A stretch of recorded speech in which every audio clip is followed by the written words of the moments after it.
Hey everybody, we had a very good meeting just now with the Vice President, the Secretary of Homeland Security, the Acting OMB Director.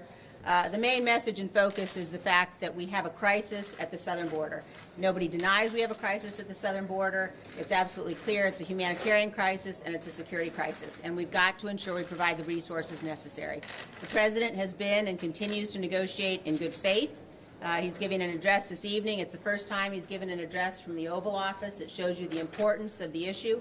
And at the same time, however, we're in a situation where even though we have provided the information that the Democrats have asked for in terms of detailing what the resources are necessary to use for, they have not responded. They have not come back to us. They've refused to negotiate.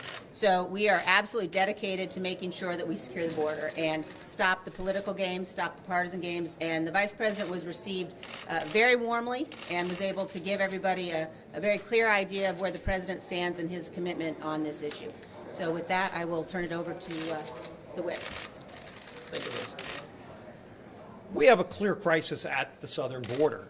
I appreciate the fact that President Trump has a strong resolve to solve this crisis while working to reopen the government. What we have seen from Pelosi and Schumer are a refusal to negotiate. This goes back to weeks ago when we passed a bill out of the House to fully fund the remaining agencies of the federal government while solving the crisis at the southern border. That bill went over to the Senate. The President immediately started to offer a negotiation with Chuck Schumer. They started talking numbers through the Vice President, and yet not one day did you see a counter offer. Vice President Pence did a great job of addressing our conference to explain how serious this crisis is and to talk about the numbers. The numbers are astounding. They're alarming. I'm sure President Trump's going to go into some of that tonight. But just last year, over 17,000 people with prior criminal convictions tried to cross the southern border and were caught. Those are just the ones we caught, by the way. How many more got through because we don't have a secure border? That's what this is all about. We want to get the entire government reopened while securing the border.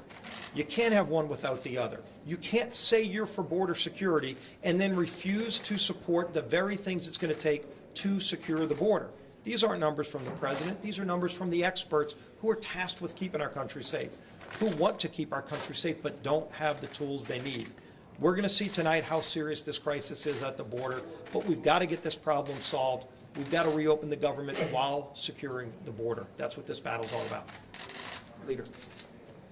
We just had an update from our conference. It was a very positive conference. From the Vice President to the Secretary of Homeland talked about the crisis down at the border, but more importantly, this President, from the day of this partial shutdown was to begin, has been trying to negotiate to an agreement that could keep government open, but more importantly, solve our border problem. When we met last week on last Wednesday, we couldn't get to a point because we didn't have our leadership races done. People had challenges with that. You watched how close some of these leadership races were, so I guess that made a difference. So we waited to come back on Friday. We made some improvement. And in that improvement, we stayed over the weekend. We had staff in there. This is the time to actually solve this problem before we get to the point where federal employees do not get paid. The President is committed to that, to try to solve that problem while keeping the border secure. In those meetings at the White House, every single person says they're for border security. Then you want to ask the definition of border security. That's the fundamental difference. When I watch the floor, it seems like it's more games because those bills are going nowhere in the Senate.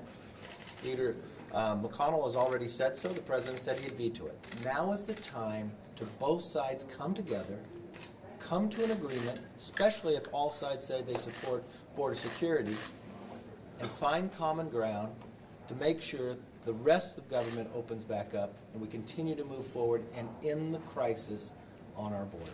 The President will speak tonight. I look forward to hearing what he has to say. I hope the American people at the same time will be able to listen and find that this President wants to solve this problem, not like others. Mr. Leader, did the Vice President, did they give any indication whether the President was going to order a national emergency?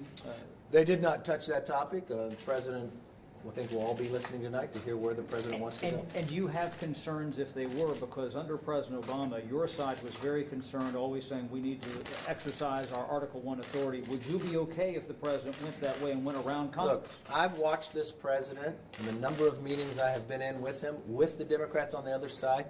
I've watched the Speaker of the House first interrupt the Secretary, wouldn't let her give her own presentation. Then, as we continue these meetings days later, when the Secretary finally has the ability to give facts out, she says, I disagree with the facts. Well, they're not the Secretary facts. They're the facts that are happening along the border. That's the challenge what we have. We have individuals who say they don't want to talk about anything, even though they say they believe in border security.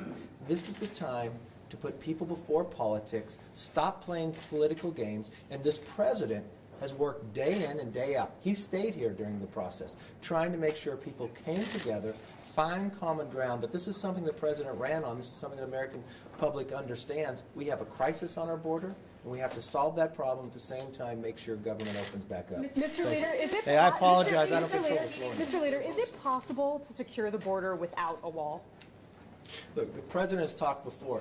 When you secure the border, it's not just a wall, but a wall matters. Is it you necessary in your yes, view? Yes, it is. Thank you, guys. Thank you.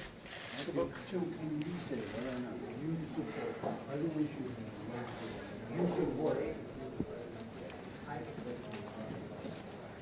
What is your